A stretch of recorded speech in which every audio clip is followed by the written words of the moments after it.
Winning here once is already almost impossible, but 3 times? Why do so few athletes repeat, and almost no one ever manages a third? What is it about this race that breaks even the best in the world? Why do those who dominate here end up dominating everywhere else? Coincidence or pattern? For decades, only a handful have done it. Names that didn't just win races, but changed distance running. And now, one more has entered that club. Not by luck, not by a good season, but by winning again when everyone expected him to fall. Today you're going to understand why this achievement is so rare, why it matters more than it seems, and why, when someone manages it 3 times, the future of distance running begins to be written differently. Once you see it clearly, you'll never look at cross-country the same way again. Here, you don't run to look good. You run to survive. This isn't perfect asphalt. There's no comfortable pace. No clear rhythm. One step you're fine. The next, the ground trips you, sinks you, or throws you off balance. Here, the body never relaxes. And the mind can't either. No pacers to drag you. No easy splits. If you hesitate for a second, someone blows past you. If you start too fast, the course punishes you. Cross-country doesn't forgive small mistakes. It turns them into big problems. Every turn is a fight. Every surge, a decision. Every lap hurts more than the last. That's why winning once is already hard, because everything can go wrong. Winning twice means something else. It means it wasn't luck. And winning 3 times? It means you can read chaos. You can control your body when it's burning. And you can make the right decisions when everyone else is just trying to survive. Here, the fastest doesn't win. The one who resists better when the plan collapses does. That's why this place doesn't create normal champions. It creates athletes who learn to compete when nothing goes in their favor. And that's why those who repeat here almost always end up dominating outside of it. Since this championship exists, thousands have tried. Thousands. Some won once. Very few managed to repeat. And only a tiny group has won 3 times or more. It's not a long list. It's a closed club. John Ngugi was one of the first to prove it. Year after year, brutal races. Always up front when everything broke apart. Then came Tergat. 5 victories. 5. Not by raw speed, but through an unbelievable ability to keep going when others vanished. And then came someone who redefined the standard forever. Kenenisa Bekele. He didn't win 3. He won more. He dominated this race like no one before. With control, aggression, and authority that made the impossible look routine. Whenever Bekele towed the line here, you didn't ask who would win. You asked how long the others could survive. For years, that club seemed closed. Untouchable. Reserved for legends. Until now. Because in the modern era, with more depth, more training, and more pressure than ever, a new name has broken through again. Kiplimo. 3 victories. 3 times mastering the same chaos. 3 times surviving where others fell. And when someone enters this club, history always says the same thing. We're not looking at a one-time winner. We're looking at an era-defining athlete. To understand the present, you have to understand the ceiling. And that ceiling has a name, Kenenisa Bekele. This isn't about one-off talent. It's about repeated dominance on the most unpredictable stage in athletics. Bekele didn't win because he had one perfect day. He won because he came back, again and again, and imposed himself when everyone else was breaking. In this race, running hard isn't enough. You have to know how to wait, how to strike, how to suffer without losing control. And Bekele did it all. When the terrain broke, he didn't panic. When the pace changed, he decided when and how. When the key moment arrived, he was already ahead. He didn't run reacting. He ran commanding. That's why his reign here wasn't coincidence.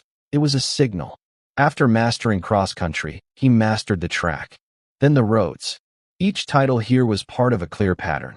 Whoever dominates this chaos learns to dominate every distance. That's why for years, the club seemed closed. Because it wasn't just about matching times. It was about matching authority. And only a few ever could. Then came the present. And the present has a name. Kiplimo. He didn't win once. He won 3 times. Different places. Different terrains. different rivals. First, Bathurst, 2023. Brutal course. Heat, dust, relentless wear. Many favorites collapsed. He didn't. He controlled the race and struck when everyone else was spent. A year later, Belgrade, 2024. Nothing like Bathurst. Different ground, different rhythm, completely different race. Same result. Calm, perfect timing, clear victory. And everyone thought, he's incredible. But repeating again is nearly impossible. Then came the third strike. Tallahassee, 2026. The hardest one yet. More pressure, more expectations. Everyone knew who he was. Everyone ran against him. And still, he won again. 3 stages. 3 chaotic races. 3 different years. The same name on top. That changes everything. Winning once can be a great day. Winning twice confirms talent. Winning 3 times means you know how to impose your will when nothing favors you. With Tallahassee, Jacob Kiplimo steps into a club almost no one enters. Not through potential, not through promise, through proof. This is where the pattern appears. And once you see the pattern, you can't unsee it. Look at what these names share.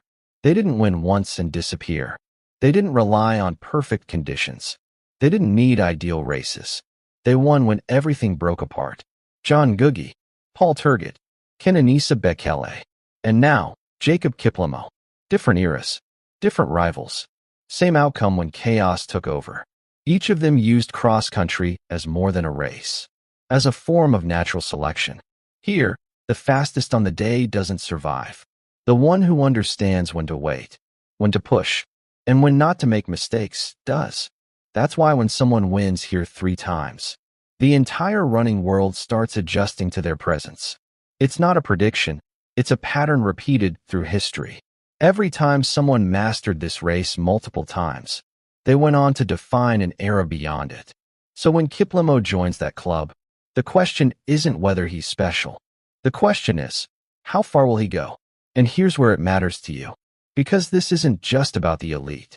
It also explains why some runners progress and others stagnate. Cross-country teaches what the road never can. It forces you to run when you're uncomfortable, to hold form when you're exhausted, to make smart decisions when your body screams to stop. You learn not to depend on rhythm, not to panic, to compete even when your legs stop responding. That's why so many great distance runners always come back to cross-country, not for medals, but to build something deeper. Whoever dominates here learns to run well when everything goes wrong. And that shows later, in the 10K, in the half marathon, and especially when the stakes are highest. That's why this championship isn't just a date on the calendar. It's a silent factory of champions. And now that you know what it means to win here 3 times, you understand why this name matters so much. Today, Jacob Kiplimo isn't chasing a place in history. He's already in it. Not because he won another race, but because he did something harder. He came back when everyone expected him to fall, and won when everyone wanted to see him break. Winning here 3 times isn't about the past. It's about the future. About who can compete when the body shakes. Who understands chaos better than anyone else. And who's ready to set the pace for years to come. History is clear. Every time someone entered this club, distance running changed hands. And now, with 3 victories, that pattern has been reactivated. The question isn't whether Jacob Kiplimo is one of the greats. It's how many more times we'll see his name. When the real races, the ones that decide everything, begin. If you want to understand who will dominate distance running in the years ahead, start here. Because before the big records, before the fast times, before the marathons, it all begins in cross-country.